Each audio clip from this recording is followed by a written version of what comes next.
ઠાકોર સમાજની એકતાને જોઈને હેરાન ના થાય, રાજી થાય ગુજરાત.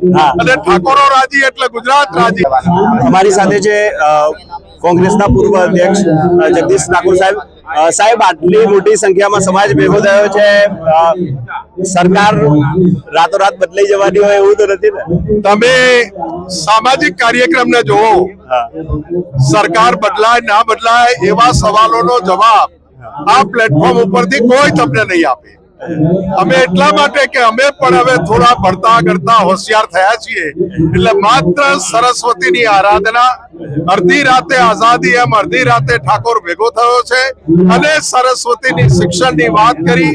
પૂરી બાજુ પૈસાની બચત અને ધંધા રોજગારે અમારો યુવાન કઈ રીતે આગળ વધે, સરકારી નોકરીઓથી માંડીને દેશ દેશાવર અમારો યુવાનને અમારી દીકરી કેમ જાય, એ જ ચર્ચાઓ માટે, એનું મનોમંથન કરવા માટે અને કાલની સૂર્યપ્રભાતની પહેલી કિરણમાં અમારું સરસ્વતીનું ધામનું ભૂમિપૂજન એ જ કાર્યક્રમ માટે ભેગા થયા છે.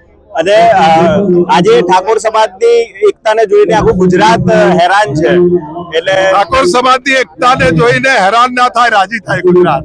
અને ઠાકોરો રાજી એટલે ગુજરાત રાજી, ઠાકોરો રાજી એટલે વિશ્વ રાજી. Thank you so much sir. Thank you sir.